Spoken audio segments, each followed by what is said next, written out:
Ito meron naman tayong ano, may nakita naman tayo sa basurahan na mga kamatis, sibuyas. Kaya ayan, tama, itanim natin. Ito pag tatanim tayo, ano, na kamatis, ganito lang. Ayan o, hagis-hagis lang natin. Yan, yan, ganyan. Hagis. Tapos ating babakin na lang. Yan, ganyan. Yan, ganyan lang. Yan, dito. Puta lang, ano, may space. Yun, may space doon. Yun, doon. Yan. Yan, katulad dito. Yan. Ganyan.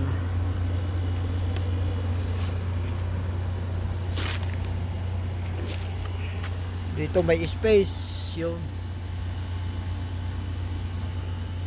Dito, yan, ganyan. May space yun, doon pa.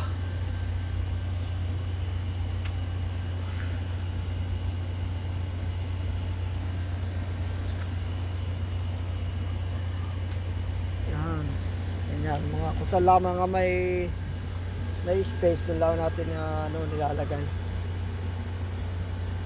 Hagis-hagis lang tayo. Ito may space dito, oh. Yan, hagisan natin diya. Yan, ganyan. Basta mayroon makita tayo ng mga space, ano natin lagay. Yan, yan. Ganyan. Ayos na yan diya. Mabubuhay na yan diya, inshallah. Dito pa, oh. Bete pa rito. May space pa rito.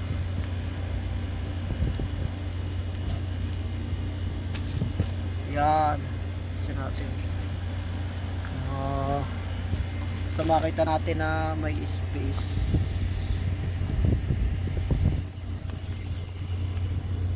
Yan, yan. Dito.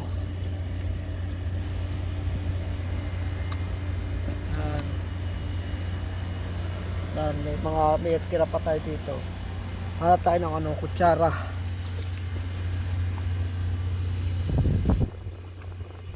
Yun doon, pwede natin ilagay doon. Sa kuha kasi sayang naman itong may mga buto. Yan.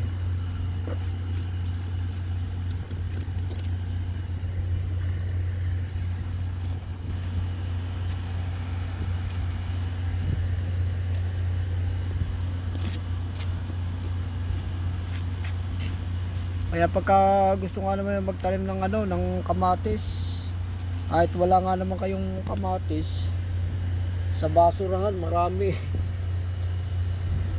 Sa basurahan.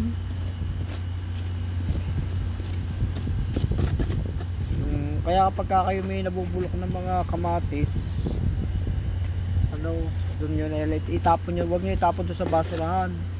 Ilagay nyo lang sa lupa. Kahit ihagis nyo na lang. Gaya na yung mga ginagawa ko, hagis nila ng hagis sa ano, sa lupa.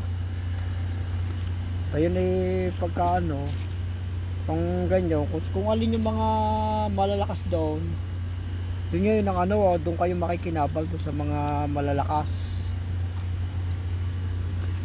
Kasi yung mga malalakas kahit na magayang mga nakapatong lang sa lupa ay ano, gumaganda yan, yung mga malalakas na mga buto. Kahit nakapatong lang sa lupa, gumaganda. Yung mga mahina naman na sila yung mga hindi mamamatay sila. Pagkatapos, siyempre, magiging fertilizer. Kaya walang sayang. Yung mga mabubuhay, sila yung mapapakinabangan nyo, yung mga bunga. Yun namang mga namatay naman, hindi mahina, sila naman magiging fertilizer. Tapos ang garto bibiyakin. Yan, yan. Ang garto minsan, pag mga nakapatong lang sa garto, minsan hindi sila na ano, hindi sila agad na merong garto, hindi siyempre mga nakapatong lang sa garto sa mga mulch, hindi naman nakalapat sa lupa yan. Kaya ganyan, minsan ang tubo nila yan sa ano na, sa taglamig na uli. O kahit paano, meron na kayong mga naka-stack sa kuhan, sa ano. Yan, ganyan. Kahit ito na lang ilagay sa mga sa garto yung iba. Yan, katulad na yung meron na naman doon. O meron na diyan. Kahit ito, dito na lang. Para sa ito sa susunod na taglamig. Siyempre matutuyo na ito dito. Matutuyo na. Ayan. Diyan. Ay hindi naman yan nakalapat sa lupa at narito sa kuwan. Kaya yan, sa isang tao sa kuwan yung nagtaglamig uli. Ngayon kasi taglamig tapos magtatag-araw. Pagka nagtaglamig uli, di meron kayong kusa na yung sisibol diyan. At yung nangyari diyan sa mga ibang kuwan, ibang kamatis ko rito, yun ibang dati pa yun nung tag-araw pa. Pero ngayon sila ay nagsibol anong kuwan, nung nagtaglamig. Yan gaya.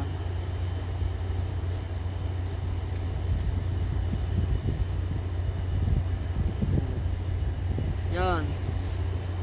Ganyan. Tapos yung iba, ipiakin din natin yung iba. Iba. Nasaan? Yan. Mag-iwalay natin.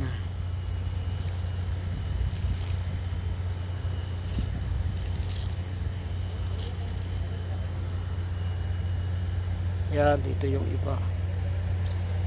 Tapos ikuha pa natin. Yan. Ayan. Makakalat-kalat lang natin.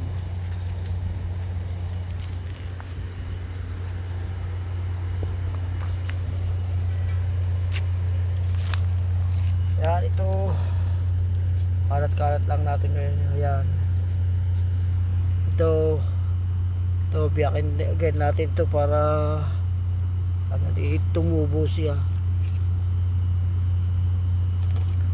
Kasi wala naman ditong kuwan.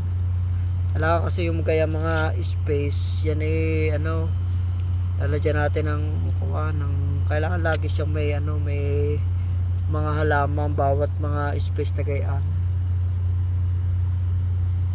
Yeah. Kaya yung mga kuwa, wag natin sasayangin yung mga lugar-lugar na lupa. Kailangan laging may mga kuwa, may mga halaman. Kasi yung sa atin, yung gayang space, pagka walang halaman, yan sinisibulan ng damo. Sa halip na damo, hindi, kahit naman may sumibol na damo, ay basta importante kahit may damo, may kasama naman siyang mga halaman din. Ang damo, kayong maano doon sa damo, di kayong iba inis na inis sa damo. Kayo may inis sa damo dahil kasi yung damo sadya na yan tungkulin na ano, na yung lupa ay sibulan yan ng sibulan. Dahil kasi yung tungkulin ng damo, takluban niya yung lupa. Ngayon kung marami ng halaman diyan, yung damo wala na siyang ano, wala na siyang lugar na para sibulan pa.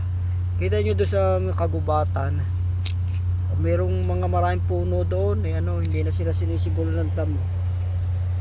Kasi ano, puno-puno na ng mga malalaking puno. Ay hindi na nila kailangan sumibol doon.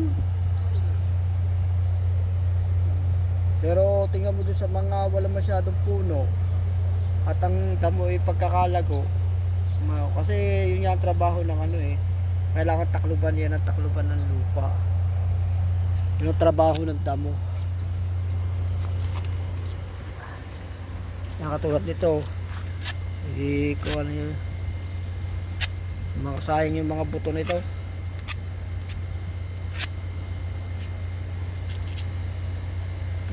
Yan, kahit yan ay mapapatong diyan sa dahon ng ano, okay lang. Yun, pwede. Pero sayang naman, magaling na dito na para makasibol na siya. Baka gusto niya sumibol na eh. Yan. Oh, meron pa. Isa.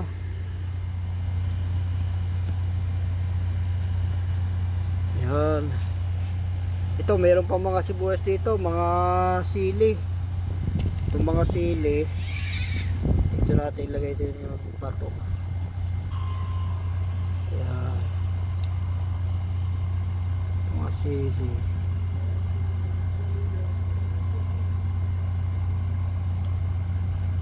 Yan, pinipiyak na ito yung mga sili. Oh.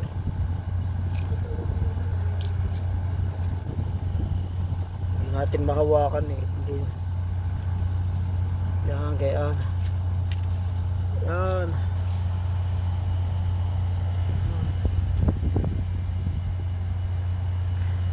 Maganda, patuyin muna natin itong mga sili dito. Yan, yan muna. Yan muna, magsama-sama din yung mga hinog. Yan, ayos. Huwag muna natin diyan, hayaan muna natin matuyo. Pag tuyo na, saka na natin ni ano. Yan. Ito, ang dami nating ano, may bawang, nakalimutan tayo, may bawang, sibuyas, sili, tsaka kamatis. Punta natin mo dito yung kabila. Ay, meron pa nga pala dito. Yan. Ito, pag ano, biyakin na natin yan. Tapos pag iwahiwala dito, may mga kamatis na rin diyan, no? Yung mga kamatis na yan eh, mga hindi ko na yan eh, ano, binaw, yan eh, mga pagis-agis na rin lang, parang ganito. Yan, no? Dito gaya, no? Sibulan, na. Yung patatas natin dito, nga, meron pa tayong patatas. Pag ano, tabunan na lang natin yun. Nakalutang. Ganito. Yan, no? Yan. Gayaan, yan.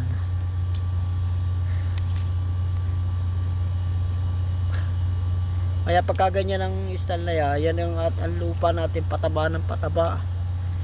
Para sila lagi kumpul-kumpul. Kailangan lagi ang lupa. Pupunuin ninyo ng ano, ng halaman. Ang lupa. Ang kagandahan kasi na yung punong-puno ganyan ng halaman. Yung ibang mga mamamatay, sila ay magiging ano, fertilizer. Tapos ang matitira lagi yung mga malalakas. Tapos ang inyong magiging binhi ngayon, bawa ang inyong ano, mag-iipon kayo ng binhi. Ang makukuha yung mga binhi ano, mula dun sa mga malalakas na halaman. Kayo. Kaya ganyan din sa ano, pagka kayo mag-aalaga ng hayop.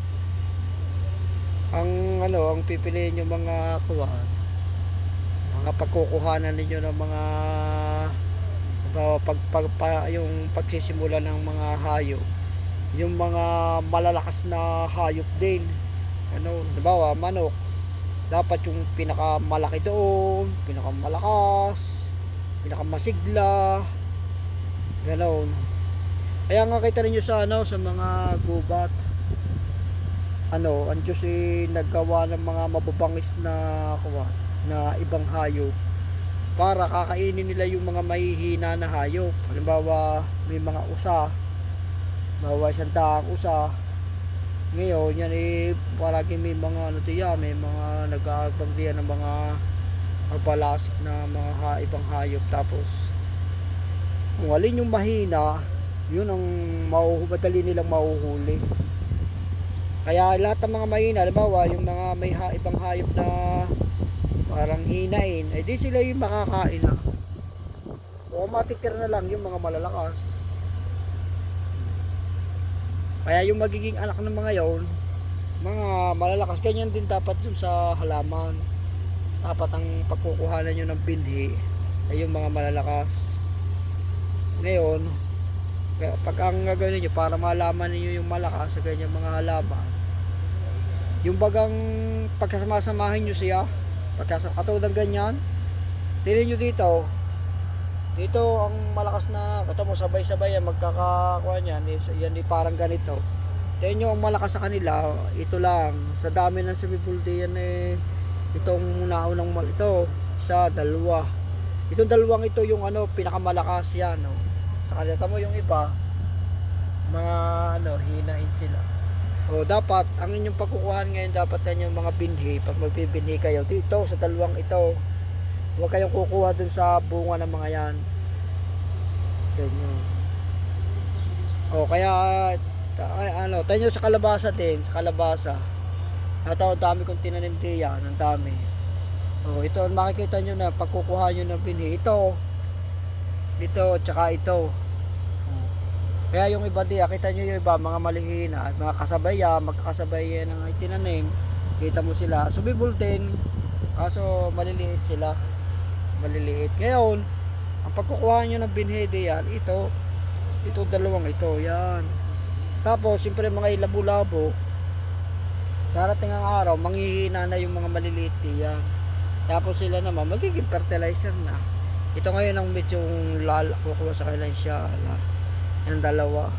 O ang malaki, ang mabubuhay diyan, yun yung mga malalakas na halaman. Kaya ang mapapagkuhanan nyo ngayon ng similya kapag kayo di yung magagandang mula dun sa mga magagandang puno.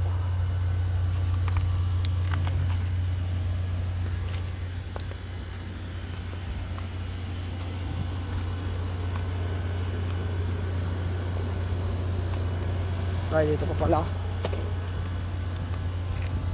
Yan, ito. Ito, yan.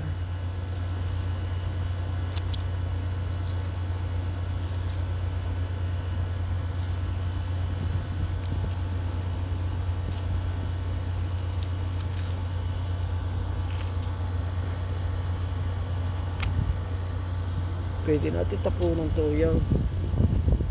Sa pila.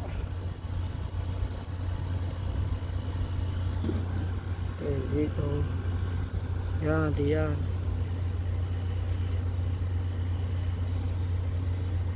bago kailangan yung may pag-iwahiwala kasi marami din naman yung kuwan, magano yung iwahiwalay na sila, yan yan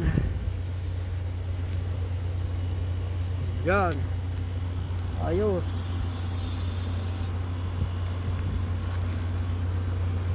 Dito pa. Ito, meron na doon.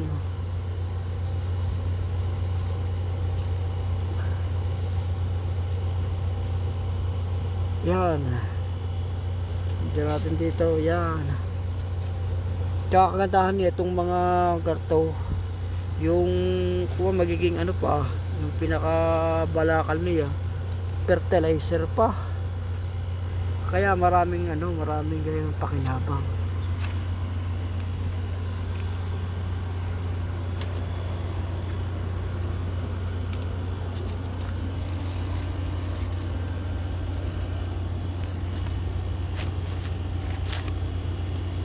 Yan.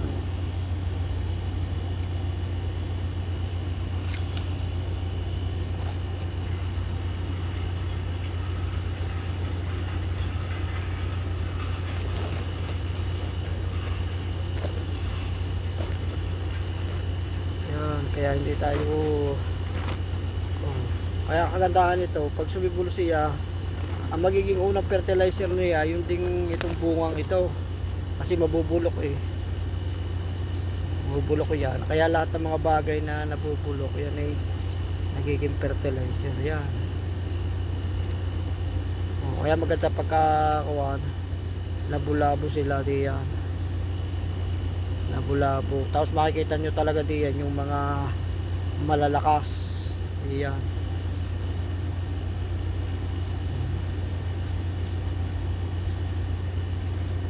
Yan naman mga buto ng kamatis. Sila naman kahit mahina, halimbawa mahina yung butong yun, hindi pwede rin yung mapalakas yung halimbawa isa-isa. Itatanim nyo lagi alagaan nyo sa mga fertilizer. Yan. Lalakas din siya. Hindi gaya na yung ano, na yung sadyang mga malalakas na buto.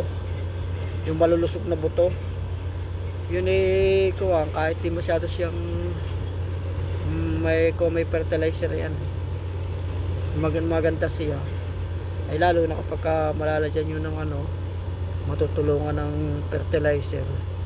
Lalo na siyang ano, maganda. Yan, ganyan, pakalat-kalat lang gaya ang mga nakuha.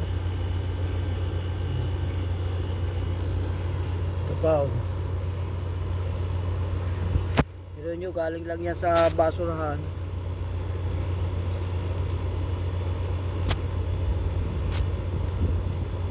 May ang kagandahan nito, ano, may fertilizer ka pa, nakapagtanim ka pa, kaya doble-doble yung pakinabang nito eh.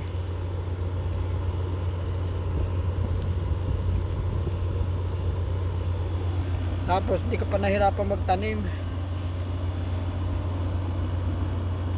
Yan. Yan, dito. Dami na yan.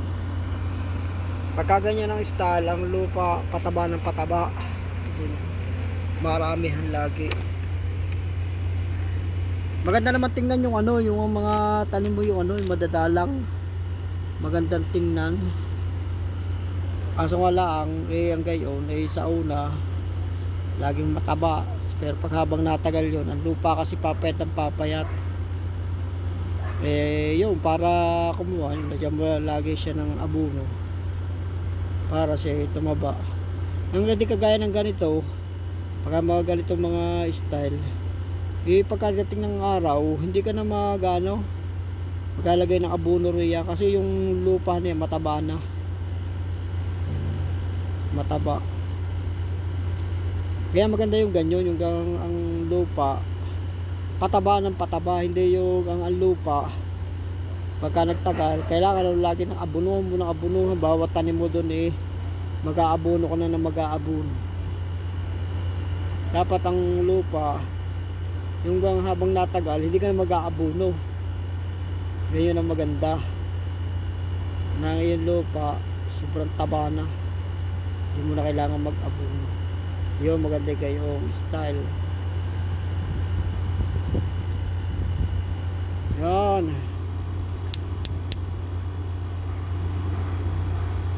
Magdala pala ako din ng kuha nung ito ikadit.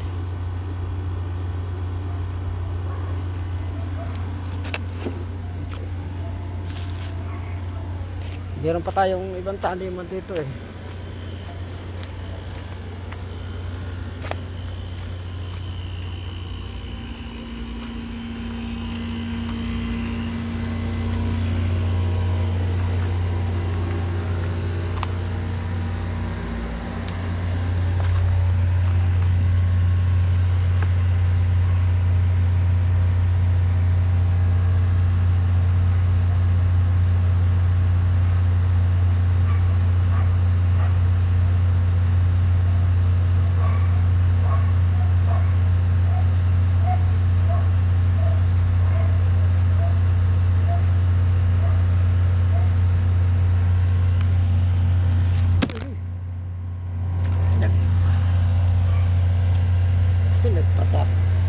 Nagpatak ang cellphone.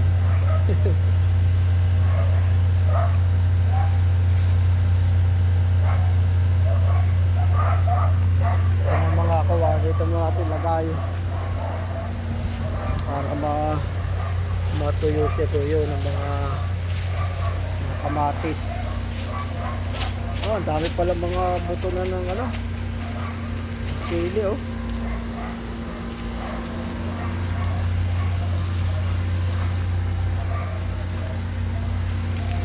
Yeah, pati itong mga sibuyas sa mga garto. Mga sibuyas yan oh. Mga balat ng sibuyas yan ilagay nyo doon sa inyong taniman.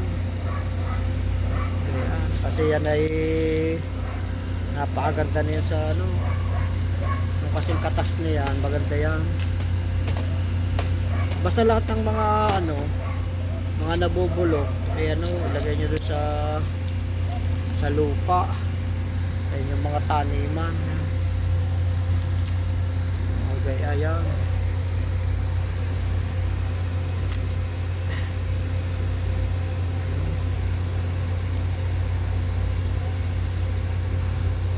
Para ni ano, makain ng kawan. O yan, ayan. Ay ang mga taniman natin, kung titingnan mo, mga lahok tingnan. Madungis, pero kagandahan naman na yan, ano siya, kumbaga ang lupa niya pataba ng pataba habang natagal. Pataba ng pataba.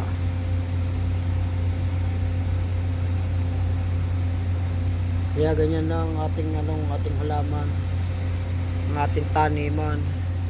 Dapat patatabain natin ang ang lupa. Kapag may mga compost, lalagyan nyo ng compost. Kasi itong mga dahon ng ganito, kapag lumaki na sila, mga dahon kaya mga kalabasa, kamatis, itong mga nagsibula na ito, sila na yung mga magiging fertilizer diyan. Kaya nga yung mga ganyan kapag matanda na, huwag natin lilinisin. Kasi ang nangyayari kasi sa atin, mahilig tayong maglinis, masyado kasi tayong malinis. Hindi natin alam na yan yung mga dahon na yan nga ay magiging fertilizer. Kaya nga nangyayari sa atin, sa ating mga taniman, masyadong magastos kasi gawa sa ating kalilinis. Ang gusto kasi lagi natin malinis. Hindi natin alam na yun nga ang nature. Dapat yung gaya na sila yung mga dahon-dahon ng mga gaya hindi naalis, bagkos pa nga dapat dagdagan. Nangyari kasi sa atin ay baliktad. Kaya nangyayari, kailangan na yung ating kuwan pumayat ang lupa natin. Kailangan na nating mag-abono. Itong ganitong mga style ng pagkatanim, yan ay darating araw, kahit anong tumubunot yan ng mga halaman, hindi na kailangan maglagay ng mga fertilizer pa. O di sila mga na malusog na yung kasi ang lupa. Kasi lalo na gaya sa dami ng kalabasa na yan, kapag naglagoan diyan, yung mga dahon nila tiyang mamatakti yan yan ang magiging pataba. Kaya tuloy-tuloy tapos ang gawin yun, laging tanim nyo ng maraming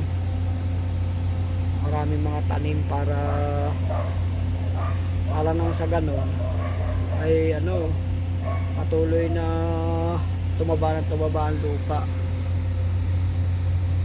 Kaya katulad ito niyo itong milon dito, itong milon kaya katulad ito palago yung milon para matamo sa dami ng dahon na yan.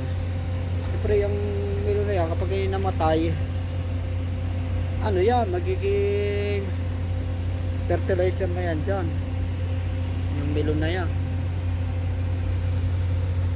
Tapos itong mga kamatis, kaya yung damo yun may damo doon sa papaya ako na kuwan siya. Kaya yung mga damo, ugali natin katulad pagka may damo ganyan yan, tulad ng damo na ganyan ating inaalis. Huwag natin aalisin yung ganyan, yung mga damo. Kaya natin silang kasama. Ito may mga damo. Kung halimbawa medyo malago yung damo, gagawin lang natin, babawasan lang natin ng kaunti, babawasan natin ng kaunti mga dahon.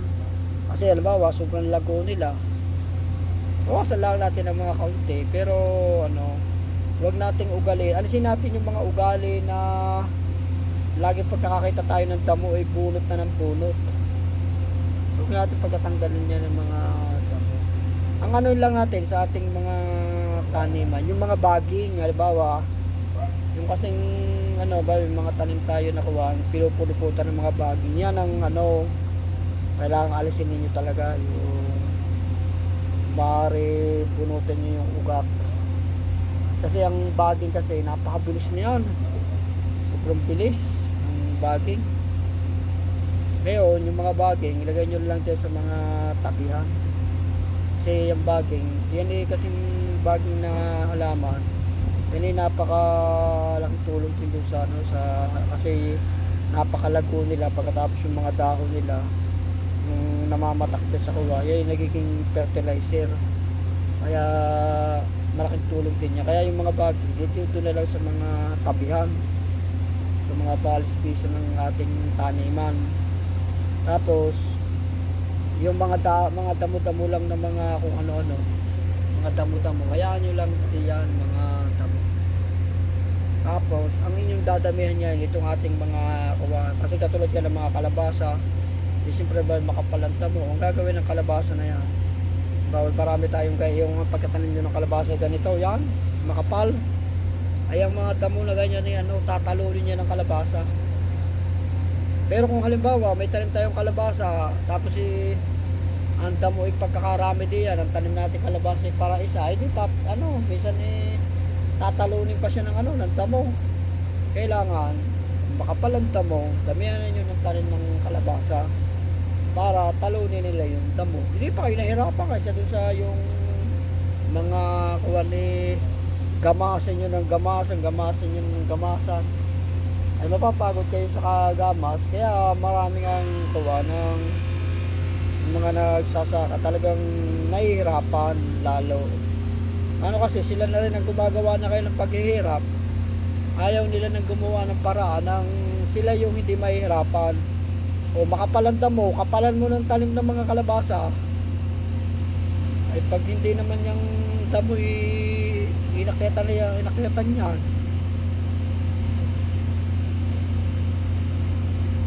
O kaya naman, halimbawa makapalanta mo, hayaan yung makapalanta mo, ang gawin ninyo yung magbalag kayo, maggawa kayo ng balag dun sa ano, sa itaas. Pagkatapos ano, inyong ano diyan, tamnan ninyo ng mga kalabasa na makakapal. Ay di kapag yung kuway na puno na ng ano, kalabasa yung itaas, ay yung damo manghihina na. Kasi ang damo kasi ayaw din nilang makukuberan sila. Ang damo, yan ang ayaw ng kuwan. Tingnan nyo yung ano tingnan niyo yung kugunan. Tingnan walang ibang damo dun sa ano, sa ilalim. Ay, hindi makasimulang ibang damo dun kasi nakukuberan sila ng kugon. O sa mga talahiban, ay doon sa ilalim ng talahib kuwan, makapalang mga talahib, walang makatubo dun damo. Kasi nga nakukuberan sila ng ano, ng talahib. Kaya ang panlaban sa damo, cover. Damihan ninyo ng ano, ng mga kuwan. Halimbawa, ang inyong gusto itanim may kamatis, di makapalang damo, talam ninyo siya ng maraming kamatis, ay tingnan ninyo ang damo, manghihina ang damo. Kasi ang kamatis napakabilis niyan, mabilis ang kamatis. Eh minsan kasi ang naging ugali kasi natin pagka tayo nagtatanim, halimbawa tatanim natin kamatis, madadalang ang ano, may mga espesya na kalalayo pa lang agwat.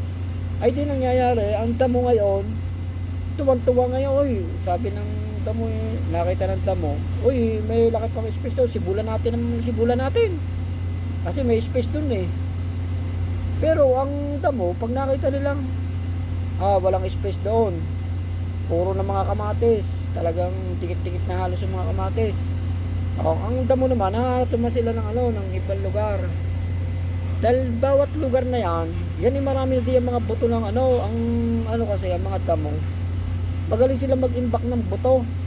Yan yung mga damo diyan yan mga damo yan. Ang gagawin nila diyan, maglalakihan ng mga yan, tapos yung mga yan, kaya nga ang gawa ng mga kahit sila mga bata pa, makikita mo nag-aano agad sila nagbubunga agad. Kasi nga ginagawa nila, nag-i-stack agad sila ng ano, ng mga buto. Pagkatapos yan ini-stack nila diyan sa lupa. Halimbawa yan open yung area na yon, sisibol sila doon. Kung saan may open, sisibol sila roon. Ganun ang diskarte ng ano, ng damo. Pero kung halimbawa mga pagkatanim natin yung halos mga tikit-tikit, ang mga damo ngayon hindi sila minasibol man, ay ano, nanghihina sila. Ganoon ang dapat. Ay ang nangyari kasi sa atin, ang mga stall, yung mga malalayo ang mga agwat, ang mga kuwa. Kaya ngayon doon sa space na yon ay yung iba yung mga di kayo mayroong mga magkatanim may kuwa, kalimitan ayaw na ayaw ng damo. Ay kaya nangyayari, di gamas ng gamas, araw-araw na naggamas na naggamas. Kaya to nahirapan sa kagagamas. Ang hirap pati kalamok. Naalala ko din yung mga pag nagagamas sa gayong mga kuwan, yung pagkakalamok. Ay kailangan ni ganyo na kuwan, nilimitan ninyo ng mga tanim. Ang pagtalo din sa damo, ay dadamihan ninyo ng tanim. Pagkakakunti nga yung tanim, ay talagang magagamas kayo ng magagamas. Tinanin nyo ha, halimbawa ito, madaming damo yan, halimbawa kuwan. Halimbawa, kahit kalabasa ang gagawin nyo, di sobrang kapal ng damo, di sumpong tamnan ninyo ng pagkakadaming kalabasa. Di ang kalabasa ngayon Labu-Labaw, di ngayon itatakluban ng damo. Makikita nyo mga damo, manghihina siya, hanggang sa makikita nyo iba yung naman patay na ang iba mga damo. Ngayon kapag yung mga damo mga patay na, ang gagawin naman ninyo, pipiliin nyo ngayon yung malalakas, yun ngayon ang nakalabasa. Diba makita ninyo yung malakas ang kalabasang ito, yun ang iiwan mo. Yung lahat ng mahihina na kalabasa ay puputulin mo na sa puno. Huwag mong bubunutin, putulin mo lang doon sa puno, yung pinaka puno niya puputulin. Kasi pag pinulot mo, ang ugat kasi na sa kawa maalis pa. Ay maganda yung ugat ng kalabasa, naiwan doon sa ilalim ng lupa. Kaya yun ay magandang fertilizer doon. Ang dapat. Tapos matitira na lang doon yung mga malalakas. Di ngayon ang magiging bunga nila daw yung maanin yung mga bunga, mga ganda. At saka makakalago, makakaayos yung inyong kuwan, dahil kasi magluluwag-luwag sila. Wala na yung damo, hindi na kayo nahirapan doon sa damo na ginamas yung damo. Palibas ang style nga ng pagkatanim, laging gusto yung malilinis, matalam. Kaya naman ang damo, sibol ng sibol. Kaya yung iba galit na galit. Ang ginagawa ngayon ng ibang mga magtatanim, bumibili na sila na yung pamatay damo ni spray. Kasi nahirapan na nga nahirapan na sila sa kapapatay ng damo. Ang ginawa na lang, bumili na lang ng mga spray. Gina-spray na lang ang damo kaysa ka naman sa tatabasin mo pa, lago ng lago. Ayan nangyayari naman doon sa gayon, pumapayat ang lupa, yung mga payat. Ganyan. Kasi napakahalaga ng damo sa lupa. Kasi napakalaking tulong na ang damo nagbibigay kasi sila ng sustansya sa lupa. Yung mga damo. Kaya kita nyo yung mga lugar ng mga puro damuhan, kapag ginawa yung tinanong, pag sa lalagoy ng halaman, dahil sa kalilinis natin ng kuwa, pumayat na tuloy yung nagtagal ng lupa. Paano kasi kada sibol ng damo, alis ng alis. Ay kapag ang dapat, huwag natin alisin. Kundi ang gawin natin, damihan natin ang ating tanim. Pag nagtanim tayo ng sili, damihan natin ng sili. Damihan, yung makapal na pagtatanim ng sili. Pag naglago na yung mga sili, at ayan tumaas na yan. Ngayon, makikita nyo yung mga damo patay na. Yung mga damo mamamatay sila. Kasi natabunan sila ng sili. Tapos ngayon, pag mga patay na yung mga damo, ang gagawin nyo naman, pupiliin nyo na lang yung malalakas na sili. Yung malalakas. Okay, alisin nyo na yung mga may ng sili riyan. Alisin nyo. Ay napakabilis naman ng kuwan. Dahil kasi madaling ang mamatay yung mga mismong sariling inaalagaan natin tanim, kaya madali silang alisin. Mas maaluwag kasi sa damo. Ang damo kasi, kita mo lang mga damo, napakatibay niyan. Samantala yung mga sili, kapag binawas lang natin yung mga aangay-angay diyan ng katawan, yung mga mahihina, ay madali. Tapos ngayon, lalo ang maaani nyo ngayon kuway, maganda. Kasi sila yung mga malalakas na Hindi na nangangailangan ng ano, ng fertilizer. Kasi nga sila yung mga malulusog. Parang mayroong mga tao din. Tama mo yung mga tao kahit sa mga magkakapatid. Mayroong sa magkakapatid, mayroong dalawang malusog. Oh, pero kayo din sa tao na may mga malulusog. Kasi yung mga sili ninyo, di ang ititira nyo lang yung mga malulusog. Okay, maganda pang ano yun. Maganda pang ibenta yung mga bunga nila. Talagang malalaki, malulusog din ang mga bunga. Kaya ganun ang pagtalo dun sa, sa damuhin. Pero yung pagkatanim natin na style na madadalang, na ako konti ang mga tanim, ay talagang tatalunin niya ng damo. Sige, ay nga pala, hindi pa nakapag-subscribe, magsubscribe na tayo. Maraming salamat.